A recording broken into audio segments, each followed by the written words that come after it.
it's Jennifer Evans with Empowering Wellness Counseling Solutions. We are back in the mountains and it is cold. We went up and chased some leaves up in the Northeast, and happy to be back home in the mountains where we're just starting to get color and it's time to bundle up. And it's the perfect time for our next section in our key steps to live a happier and healthier life. And that is health, and physical health, mental health, wellness. And so today I am going to talk about recovery. Recovery is this term that we use for really substance abuse. We kind of pigeonhole and we judge and we ask and put a certain population under the idea of recovery. And truly, we are all in recovery at every point in our life. And so on that recovery spectrum, we have recovery, we have healing, and we have relapse. But we are all encompassing the recovery spectrum. And that's because when it comes to health and wellness, it is another factor where we get into emotional, reactionary decisions. We feed the negative cycle. That negative cycle implicitly devalues ourselves, and we get into these avoidant behaviors because we don't want to feel the distressing feelings that come from this implicit devaluing. So we are all in recovery. It does not matter who you are. You can be in a world-class runner, a top athlete.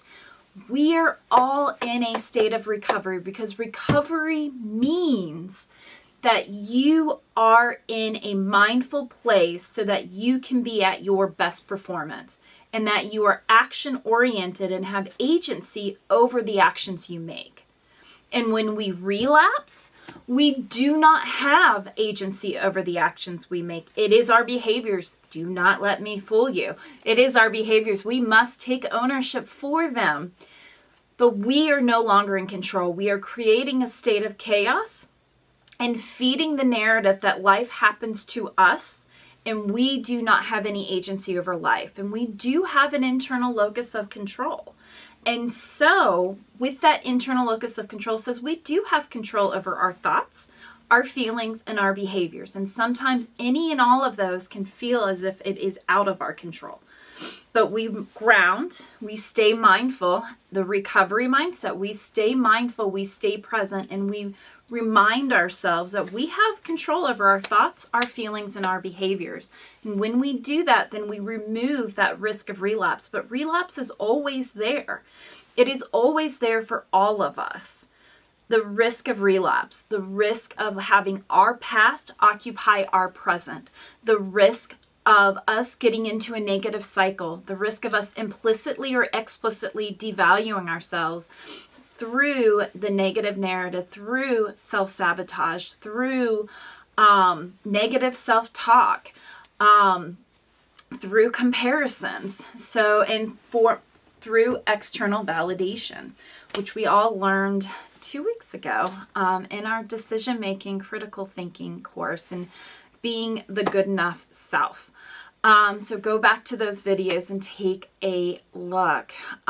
So we're in this state of constant recovery. Relapse, as we've discussed, is this act of losing focus, losing mindfulness, getting pulled and drawn into the negative narrative. Our past is now our present. We are in a reactionary state, and we are making little avoidant decisions that keep us stuck in our past, keep us stuck in this negative narrative. Healing is when we realize that we have relapsed. We realize that our negative narrative is there and that we are trying to heal from the past hurt. So we know it's there, but we are actively working to let all the negative energy go. We're actively working to stay in a mindful, grounded state. We're We're actively working to take one purpose-driven step forward. And when we take that one purpose-driven step forward, then we build implicit and explicit value for ourselves. We lessen our anxiety, our depression, our mental health symptoms. We're living in the here and now. That past is far, far away. All the doors are closed and they're not haunting us. The sense of avoidance because of the distressing feelings leave. And we have greater motivation to want to do more and more things.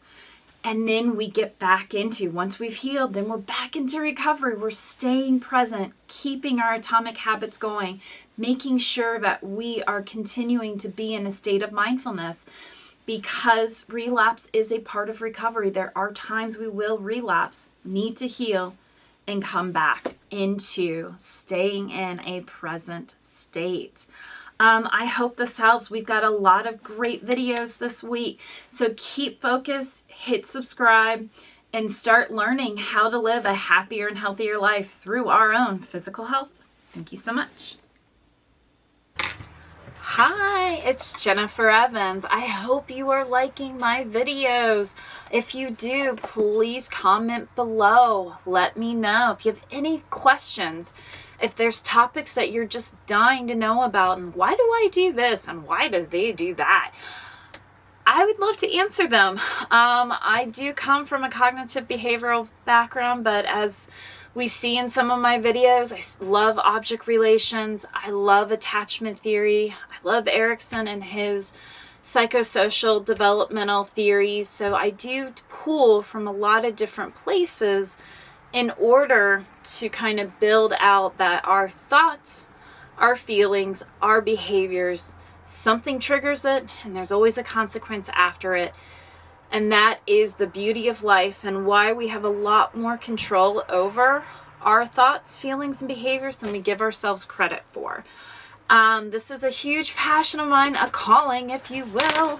And I am here to support you. I've written 2 books, and I've got the goal is 3 a year, so I've got several that are coming out in different on different topics. But what we have right now, and you can go click on the Amazon link in the video descriptions below, but we have Saying Goodbye to Bad Brain.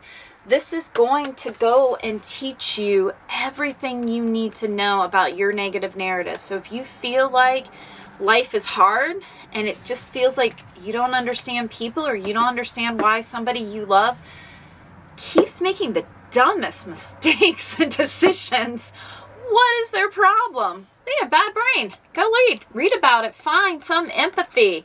Find some grace, because that is just them recapitulating their past. And we do it for ourselves, and other people do it to us. And so when we know what they're doing, it makes it feel a lot less annoying and a lot more like we have agency over those experiences. So Saying Goodbye to Bad Brain.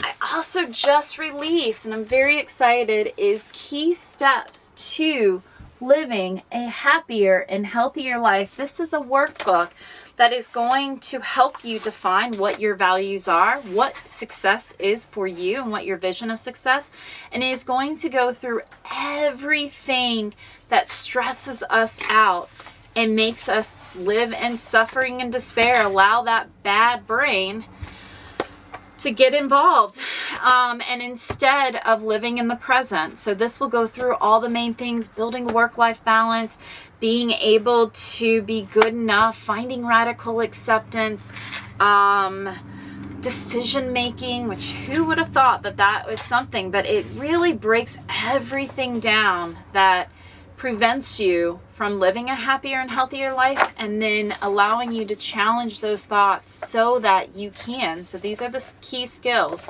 So in my practice, I take the ABC model from Albert Ellis, through CBT.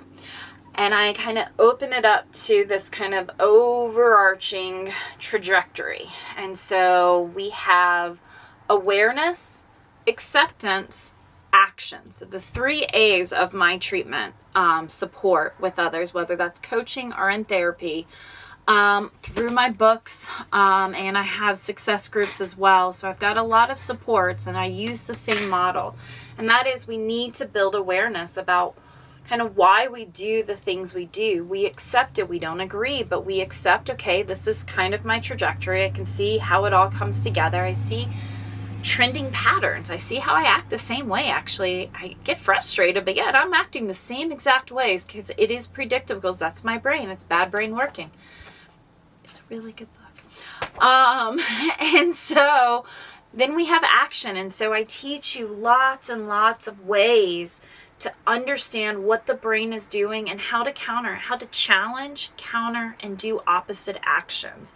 And so we have lots and lots of ways. The Bad Brain book has tons of ways in which we do that. And then the workbook has ways to start reflecting. We have exercises, activities, and journal prompts. And this book will actually, Key Steps to Living a Happier and Healthier Life, will follow my success group. So it is a 6-month success group. We break it down into 9 weeks. This is part 1, is living a happier and healthier life. Then we're going to have, we also have a part 2 section and a part 3. So you can come in at each of those sections, and it will have a continuous flow. Part 2 is our emotional regulation. So we're really looking at the relationship we have with ourselves and how the bad brain comes in and makes us reactionary, and how to calm and be more action oriented. Part 3 is interpersonal skills. How do you relate with others? How do you make yourself available? The key to life is you can't control the outcomes. You got to put all those processes out there. How do you put yourself out in that process to help others and to let others help you? That is section 3.